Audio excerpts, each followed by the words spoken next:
Hey, good afternoon, guys. Jeff Hansen here, aka the Silver Fox, and with TBYE, the best you ever. This is where, if you're new here, this is where we give you tips and strategies on becoming the best you have ever been. Okay, just looking at there was something posted, so I had to look. All right, so what are we sharing today? Really good topic today. It is the power of uncomfortability to literally power you to success. And a lot of times, what I do. I share tips and strategies, the things I've learned, from my mentor and things like that help me really start to change and transform my life. And one of the things he taught me, he said this to me. He says, and it was so funny. He says, Jeff, do you notice that people that are unsuccessful strive to be comfortable, and people that are highly successful strive to stay uncomfortable? And I thought about that and I said, yo, that's really powerful. And then he told me, he says, Jeff, don't you understand that when you're comfortable, you won't move? And then I thought about a story I'd heard about an individual, if you're in the bed and it's late and you're in the bed and it's a cold night and you got that nice comforter on you and you're nice and warm and you're nice and comfortable, the last thing you want to do is move. The last thing you want to do is go to the bathroom. The last thing you want to do is get up and, we got remotes now and I show you how old I am, But the last thing you want to do is have to get up and do something because you're comfortable, you're warm, and you're comfortable. But on the other hand, let's say you're in the bed and it's a cold night and you have that one sheet on you and you're cold. What does that also mean? That means you're uncomfortable. That will make you get up and go find that comforter. That will make you get up and go turn the heat on or something. It'll make you move. Uncomfortability there's something called inspirational dissatisfaction, meaning whenever you are dissatisfied with something, that's when you have the power to move. That's when you have the power to change it. Because and mind you, there's levels. Because there's also a story I remember about a guy, he's going cross country. He ran out of gas, so he went into this old kind of ragged gas station. And he went in there to get some gas. And as he was coming in, he heard this sound, oh. And he was like, man, I didn't know there was wolves out here, right? So then he tells the guy, yo, hook me up with the gas, blah, blah, blah. And so the gas station attendant, older man, and he was talking to him and he heard the sound again. Oh, right? So the man says, sir, excuse me, what is that? What is that sound? I mean, yo, I didn't know there was wolves out here. So the guy says to him, he says, oh, that's not a wolf. That's my dog. He's laying on he's over there near the cabin, and that's him making that noise. He said, well, why is he making that kind of noise? He says, well, he's laying on a nail. So the guy says, he's laying on a nail? He said, yeah. He said, so why don't he just get up and get off of the nail? He said, because the nail is not hurting him enough to move. It is only hurting him enough to complain about. And see, in a lot of times in our lives, I can tell you right now, there was times in my life where I was so comfortable, I didn't want to move. And there was no inspiration for me to move. There was no reason for me. I was comfortable. I was eating meals and I was doing what I remember in the shelter, they had a program where they put some of the homeless people up in the YMCA. And the YMCA has very, nice rooms if you're coming from a shelter, right? And I was in that room, man, and the carpeted floor, and it was a nice warm room, and I had a colored TV. It was like a hotel room. Man, I didn't want to leave, even though I was not where I wanted to be. I didn't want to leave because I was comfortable. And a lot of times when I talk to people and they say, man, you're driven and this, that, and the other, but I'm kind of good with where I am. And what they're saying is that they're comfortable. And see, comfortability, the opposite of success is never failure. The opposite of success is uncomfortability. Because if you think about it, failure is a type of uncomfortability. And when you fail a test, it makes you study harder. You don't learn much from a test you pass. You learn more when you fail that test. And then you say, okay, I got to get better. So now you go get a tutor or you study harder. Well, the same thing in success. Let's talk about even from a fitness standpoint. From a fitness standpoint, guess what? Until you look in the mirror and you can't stand how you look or how you feel, or the doctor tells you, give you some bad news, there's not enough uncomfortability in your life to make you move or to stay consistent with a commitment that you're making to yourself. And I'm going to tell you that the power of uncomfortability, what it does is it takes that comfortability and kicks it right out the door. It makes you get up and do something because I can't take this anymore.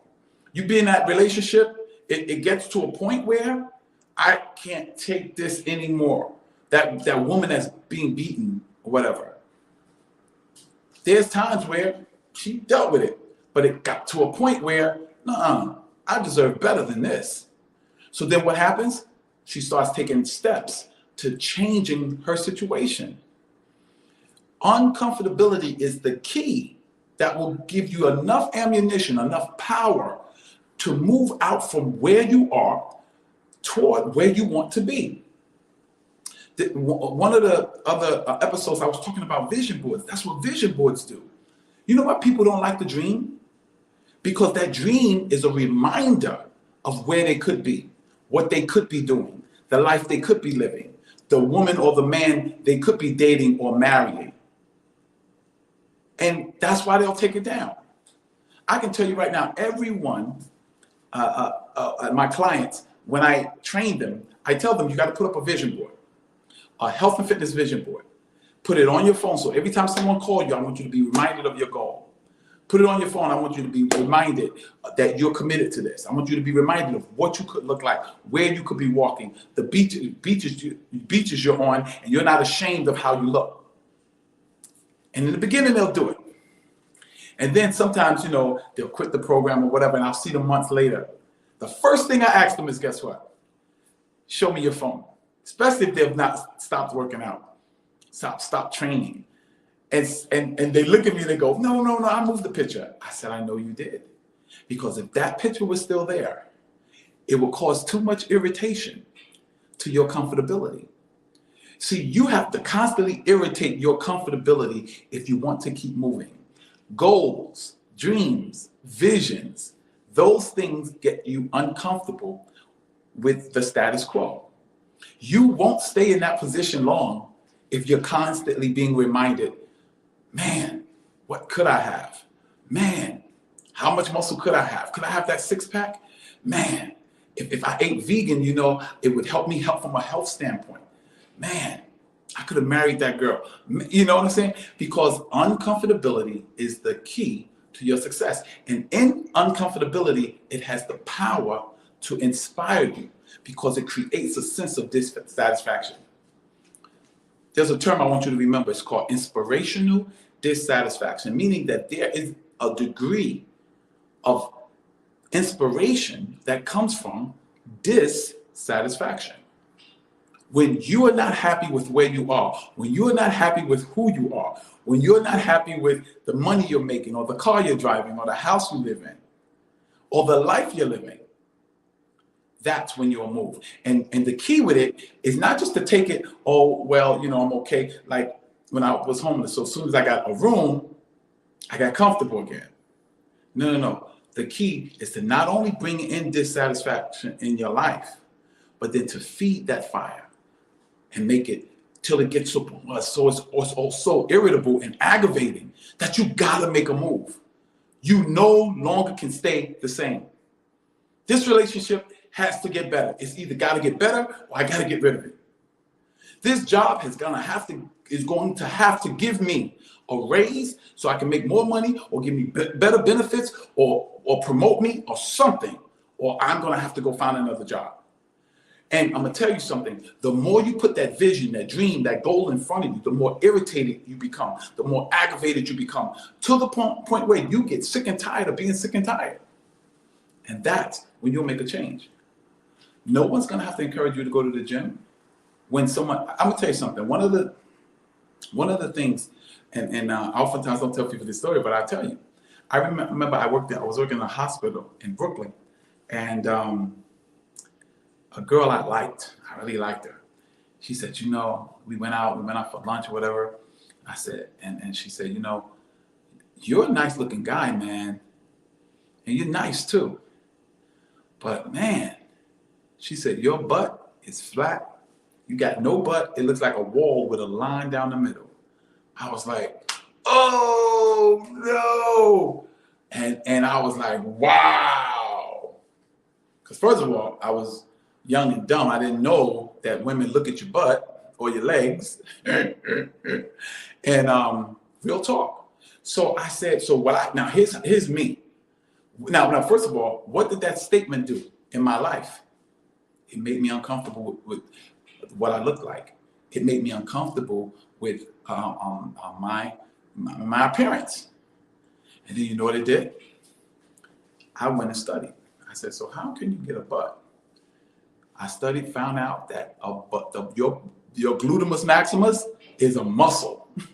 When I found out that was a muscle, I was like, okay, what exercises the gluteus maximus?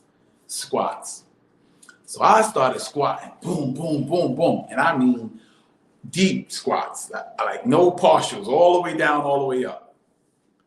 I'm gonna tell you, till this day, I think the most impressive part of my body or my physique is my legs, because I focus on legs. And the days of my butt looking like a wall with a line is over. I got a little butt back there. But the thing is that it brought dissatisfaction into my life, and it inspired me to do something, to become better, to do better, to go where I'd never been before. It inspired me. It actually got me into weight training. Because the type of training I was doing was martial arts or running. That don't build no butt. But when you squat in heavy weight, that builds you a butt. You're going to get you a butt now. Butt and legs. See, uncomfortability will power you to make a change. But you got to keep it in front of you. You can't just think about it one time and then go away. Remember, it's what you meditate on. Remember, what you dwell upon is your request to the universe, or your request to God, your prayer to God. Your prayer is what you set your mind on. You have a mindset on that thing. So I started concentrating and focusing on the things I wanted and putting those things up around me to increase the irritability, the aggravation of where I presently was. I got tired of being 180 pounds. I got tired of being 190 pounds because my vision board had 225, 230 pounds. So I got tired of it. And the more tired I got of it, the more I drove, the more I was inspired to do something different. I got tired of eating the same old things and not gaining weight, working out, but not gaining weight. I got tired of it. So it made me change. Uncomfortability is the key to your next level. Uncomfortability is the key to your wealthy place. Uncomfortability is the key to your relationship becoming better, because you'll do one or two things. You either lead a relationship, or you sit down with your mate, your spouse, whoever it is, and say, listen, let's work on this, because we both love each other and we want our relationship to work. So let's do something different. Let's do something other than, just let this thing fall apart. And that's when change comes. You'll never change if you're the fastest in your group. You'll never change if you're the smartest in your group. You should always strive to be around people bigger, better, smarter, wealthier than you are, because that inspires, that it creates a sense of dissatisfaction. Now, you're going to enjoy some things in your life. I'm not saying don't enjoy some things in your life, but I'm saying keep some goals out there and things like that, so that there's areas of your life that you'll still strive for, that you'll still move toward. You see what I'm saying? Don't let, as Bane said in Batman, I know some of you guys don't watch the movies like that. But in the movie, The Dark Knight Rises, Bane, who's the bad guy, was fighting Batman. And as he was beating Batman up, he told Batman, he said, yo, we've been trained by the same guys. So why am I beating you? Because your success has defeated you. And what he was saying to Batman was, you got comfortable fighting gangsters and beating up gangsters and beating up muggers and stuff like that. Now you're coming against someone that's trained like you, your next level. And guess what? You're not ready. See, it's better to be prepared for an opportunity that isn't there than to have the opportunity and not be prepared. The power of uncomfortability to power you, or let me put it like this, empower you to succeed. You know what the word blessed actually means? It means empowered to prosper. Well, I'm telling you, a state of uncomfortability will move you towards your goal. A state of uncomfortability will get you to your next level. You won't even have to worry about running out of gas or using willpower. No. Because every time, just like that dog, you don't want to be that dog constantly complaining about your situation, constantly complaining about your health and fitness, constantly complaining about your weight, constantly complaining about your relationship or the money you make or the job you have or the place you live. No. Why keep complaining? Why not get up off the nail and go lay somewhere else? Why not find something that's going to satisfy you a little bit? And then set a goal to go even beyond that. See the difference with the average basketball player and a Michael Jordan is that Jordan always shot for more. If he got you down by 10 points, he wanted to beat you by 20. If he beat you by 20, he wanted to beat you by 30. If he beat you by 30, he wanted to beat you by 50. That's why he's the GOAT. That's why he's the greatest ever. And I know some people may disagree, LeBron James, Kobe Bryant. That's all well and good. I have my opinion, you have yours. Hey, I respect that. But the fact is that when you strive to be better, what's going to keep you moving in that direction is the degree of uncomfortability that will create the aspect of inspirational dissatisfaction. You become inspired because you're dissatisfied. And uncomfortability will move you toward your goals and your dreams and your desires. It will make you make some different decisions, make you choose differently, because you'll get sick and tired of being sick and tired and being sick and tired. And how does that make you better?